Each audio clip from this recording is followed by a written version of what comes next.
Hey y'all, it's Tina with the Nurse Knows telling you about what I know on this terrific Tuesday. So first of all, I do want to let you all know I am aware that this month of May is Mental Health Awareness Month, and I did want to do due diligence in bringing some attention to mental health because it is so important, and there's some very crucial conversations that need to happen about mental health and mental wellness as we have come to see. First of all, I do want to pause and recognize the lives of those children that were lost in Texas. And my thoughts and prayers go out to them and those families. But also, we need to be called to action. So I could not address anything with mental health recognition in this month of May without recognizing the mental and likely emotional state that the actions of one person have, or many people perhaps, have left those families with some issues that need to be addressed as far as their mental health.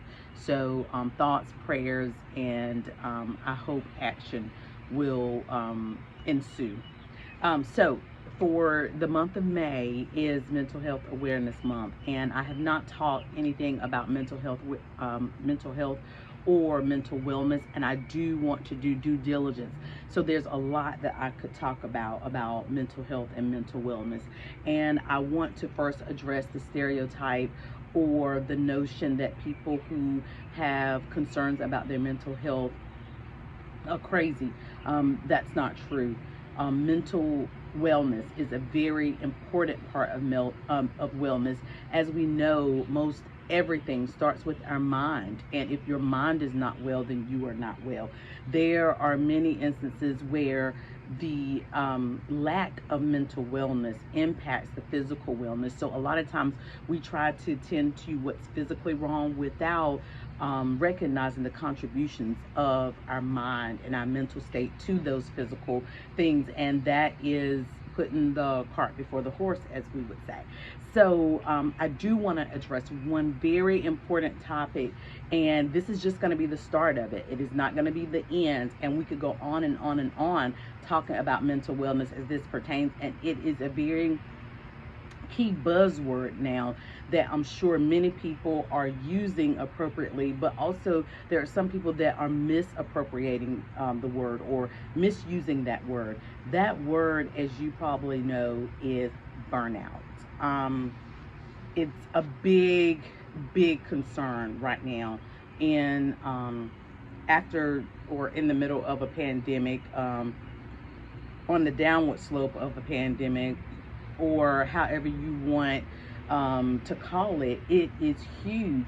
A lot of people went from socializing to not socializing, whether it was by choice or by force, or whether it was the right thing to do because of the pandemic at that time. Many employers offered that, and what some people got from that was relief, relaxation. There's a lot about people are saying about being able to work in their sweats or work in their leggings or having a full wardrobe of leggings and tees. And then there are other people that say that they dress up for work every day, even though they're not going to go to work every day. So there's that. What we have learned about working from home is, yes, it does provide comfort and relaxation and more productivity for these companies or the employers. I'm sorry, I'm outside and there's like a bug. But it also rids the employee of the what do you call it, division of work life, home life, and it basically demolishes for some that work-life balance and not being able to separate the two, getting up extra early, working extra late, not having the time that you once had or made for family and friends, and now it's all consumed with work, working on the weekends because your home is now your office and your office is now your home, and not having those key relationships that keep you grounded and in a sense of equilibrium with people that you see eye to eye with and those that you don't. People that present an opposing vantage point or viewpoint, challenge your mental wellness. And sometimes because the employer has certain rules and guidelines of respect, there it challenges the employee in a healthy way.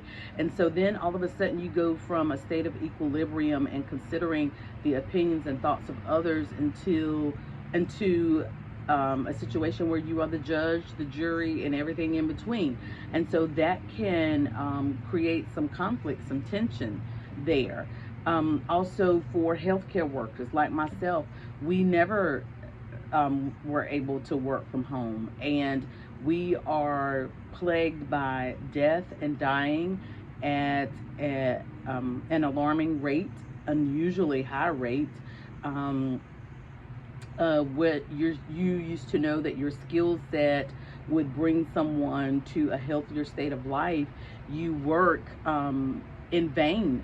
It felt like in vain, that no matter how long you work or how much you work, how hard you work, how hard you try, how many drips you hang, and how many you titrate correctly, then the person still expires with your best efforts. You are in what looks like an astronaut suit all day, and you're sweating, and you can't see anybody's face.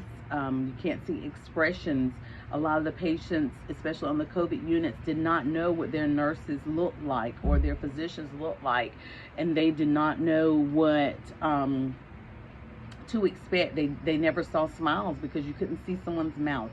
And so because of all of those things, a lot of people are facing burnout. So let's just talk about what burnout is and what it's not. First of all, let me say burnout should be taken very seriously.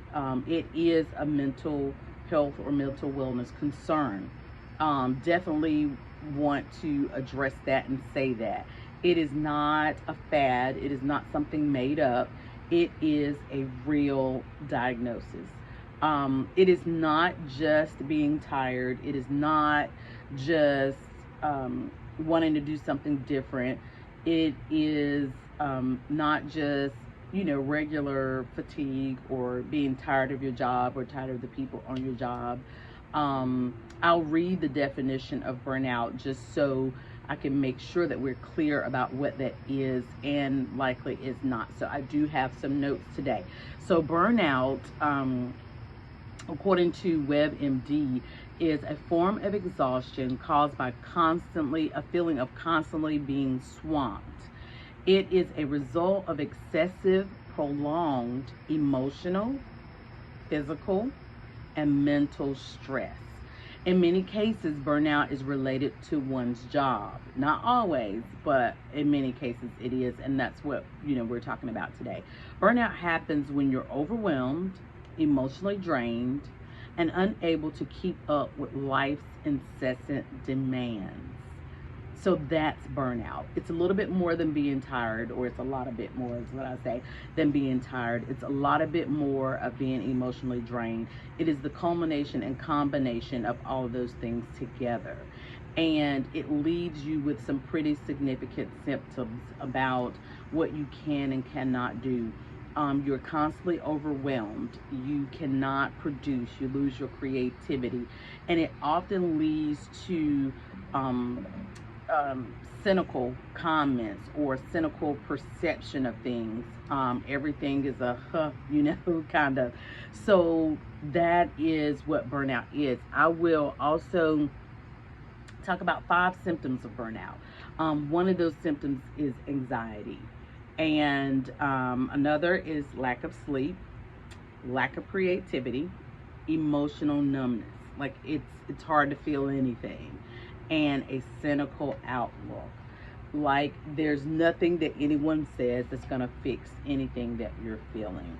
And, just kind of a flippant attitude about any solutions that are presented to you. These people experiencing burnout sometimes can be called negative, and it's not the negativity. It is a professional sense of hopelessness. and it is being experienced by a lot of healthcare professionals, and not just healthcare professionals, but a lot of people in general. Jobs have put undue, very stressful demands on the employees that have remained. This era is also called the Great Resignation, where people have just left their jobs, and I don't know what they're doing, but they're not working, and the statistics are there to prove it. The vacancy signs, the hiring signs are out there to prove it. Everyone is short-staffed, and most places can't pay good money for people to work. There are astronomical sign-on bonuses, relocation bonuses, recruitment bonuses, retention bonuses, just bonus, bonus, bonus, because they're trying to entice people to do a job that ordinarily would not need such recruitment efforts to do.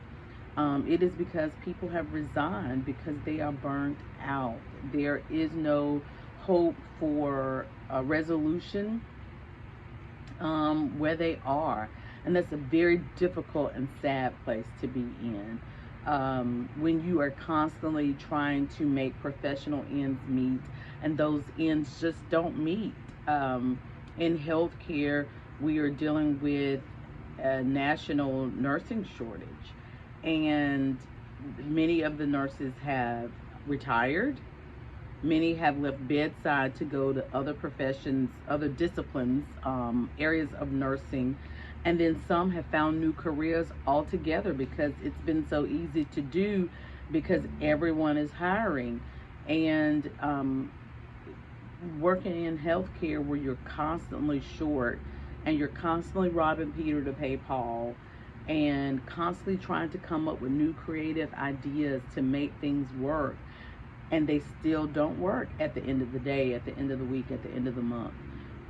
It gets pretty hopeless. I have experienced burnout myself, and I will tell you, I'm a very resilient person. I am a very confident person. I'm very creative, and I'm very good at what I do.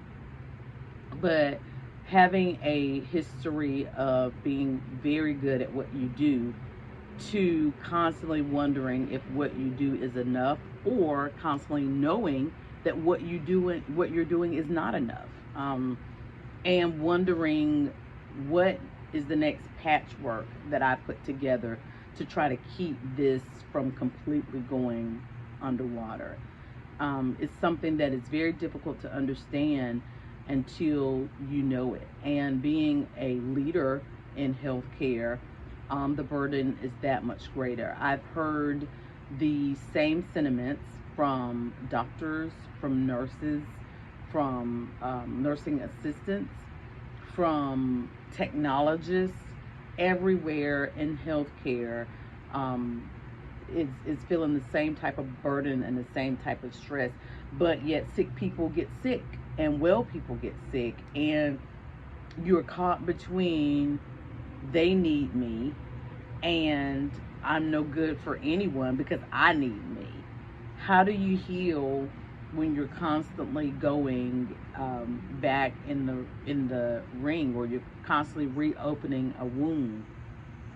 So it is the equivalent, and I'm speaking a lot about healthcare because that's what I know. I do know that I have friends in other areas that are experiencing very similar situations, especially when it comes to frontline and public service and things of that nature. It's very difficult.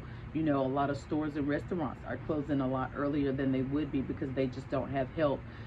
We went to Lowe's Home Improvement earlier, and the guy told us that there were 8 people working the whole store, and he was struggling to leave to go and get lunch.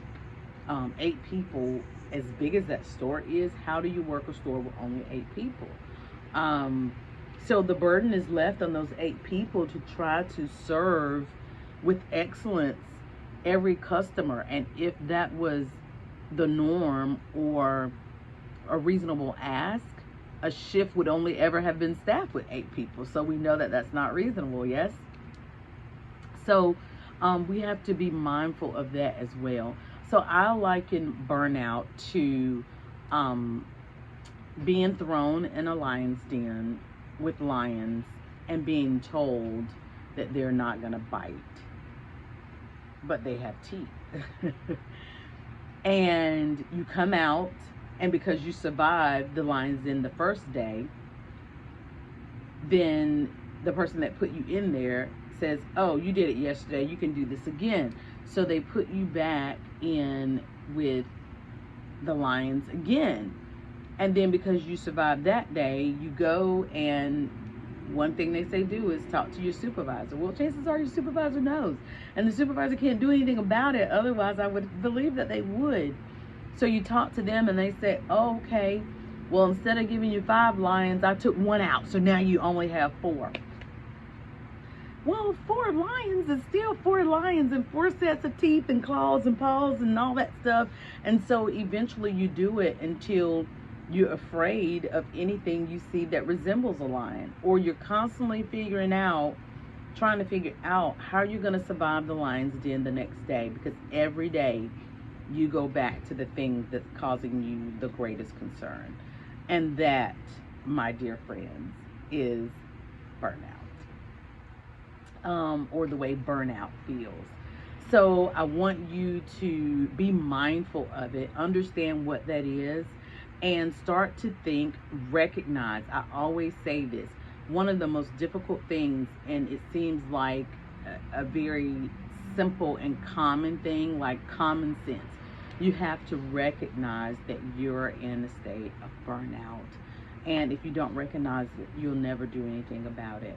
So recognize that you're in burnout, and then we're going to move forward next week and talk about what we can do to address it. Okay? And so my time is up for today. Thank you for listening to What the Nurse Knows about mental health. As we end Mental Health Month, we never end mental health education and mental health work, because it is exponentially important. Okay, for those of you who read the Bible, as a man thinketh, so is he. And if you don't read the Bible, there are countless other quotes about from great theologians and beyond, that talk about the power of the mind and your thought processes, and what you are able to do and accomplish if you can get it in your mind. Likewise, if you cannot get it in your mind, think about all of the things it prevents you from doing or prevents you from accomplishing. Okay? So let's recognize the power and the importance of your mental health and mental wellness. All right? So this is Tina signing out with The Nurse Knows that it is very important to know and understand mental wellness and to address burnout.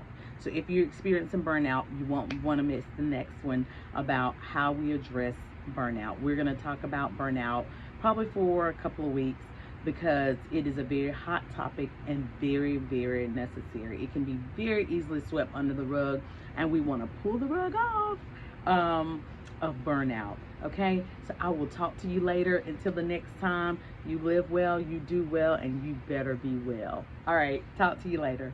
Bye.